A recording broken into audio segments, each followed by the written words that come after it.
opened a house of learning. Now, he had many great students. There's one student I just want to tell you about because he is relatively well known. You know, it's like all things that are well known. If you've heard about it, it's well known. If you haven't, it's not well known.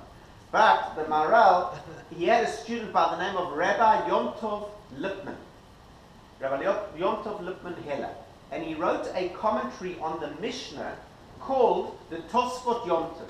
You know, one of the classic commentaries on the Mishnah, on the Shisha Sidra Mishnah, is the Tosfot Yom Tov. He was a Talmid, he was a student of the Maharal. He learned in the Maharal's Beit HaMidrash in Prague. Incidentally, Tosfot Yom Tov was my great grandfather. From the Mishpacha, okay. So he says that he's very interestingly, the reason, perhaps, I believe that why he wrote a commentary on the Mishnah is because in the Maharal's day, and we're going to speak about it a little bit later, one of his teachings, he felt that the study of Mishnah was being neglected. People wanted to go at an early age and just get into Talmud, get into Gemara, and they were neglecting the correct order. So he stressed it, and I have a feeling that he stressed it very much, and he encouraged his students to consider writing an explanation. He insisted, by the way, in all the areas that he was involved in, all the schools, that they revert back to the initial education system and not change the system, which is very interesting. We'll speak about that in a moment. He left Prague in 1564 and returned as Rabbi of Poznan. I remember that in Poznan, that's where he was born. Okay? His place of birth for 4 years. He returned to Prague. That shouldn't have been 20 years later. That's called bad mathematics. He actually, that's not correct. I don't know why I have that there. This is the correct one over here. This line shouldn't be there. He returned to Prague in 1587 and remained there for the rest of his life. He passed away. His life ended in the city of Prague. Now, this next to the Maharal over here, you see next to the Maharal a friendly character. Not the kind you want to meet in a dark alley in the middle of the night. That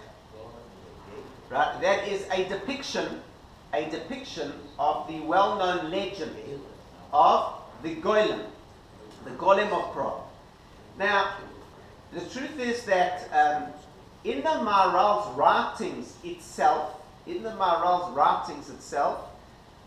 he doesn't mention, in the writings that we have of the Maharal, he doesn't mention this Golem and making the Golem. He doesn't mention. Whether it actually happened, whether it's fact or fiction, I have no idea. But it is he doesn't mention in his writing, but it's a very well-known legend. The concept of a Golem is a concept. The concept basically is, and I just want to explain what the concept is and what reportedly he used it for. The concept of a golem is that it says when Hashem created man, what he did was he created man from the earth, and he breathed into him like a mold out of earth, and he breathed into him a breath of life. And therefore man became a living creature. The idea is that the Maharal used the Sefer Yetzirah, which is a Kabbalistic book of creation. He made a mold of a human being, a large human being, at least the picture says so, of a human being, a strong human being, and he invested that human being by using certain names of Hashem with powers and the ability to carry out certain tasks. It's reported, should I say, that the Maharal used to use this golem to fight anti-Semitism. When there were blood libels, in those days there were blood libels against the Jews, and they were plotting all kinds of ways of excuses for pogroms and it's well known, and this is an undisputable fact, that the Maharal was a great leader and a great fighter on behalf of the Jewish people in terms of relationships. By the way, he was summoned in front of the emperor. The Maharal had a hearing in front of the emperor, and he was close. He was respected by all the royalty of the day.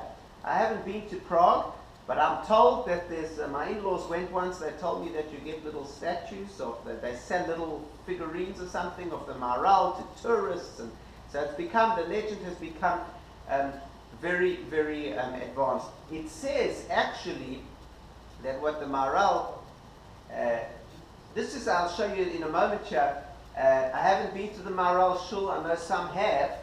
This is the Maharal Shul here on the right. In the Shul, there's an attic. There's an attic. And the legend has it that the golem was placed to rest in the attic.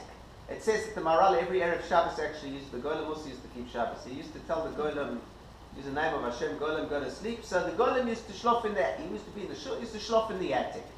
So there is the legend has it that there was another great rabbi by name of Rabbi Yecheskel Landau in Prague. He was the chief rabbi of Prague. He's commonly known by one of his books called the Noida B'Yehuda. The Noida B'Yehuda. The Noida B'Yehuda is a fantastic halachic work of tremendous significance. I cannot even begin to explain the significance of the Noida B'Yehuda. The Noida B'Yehuda was a great sage, and the Noida B'Yehuda, it's reported that he went into the mikveh many times, and this and the other, and he went up and he saw the golem. He came down, he said, no one is ever to go in there, it's too dangerous. The legend has it that the staircase at the back of the building over there, which goes into the attic, you don't want to go up there. Okay? Now, do I believe it or not?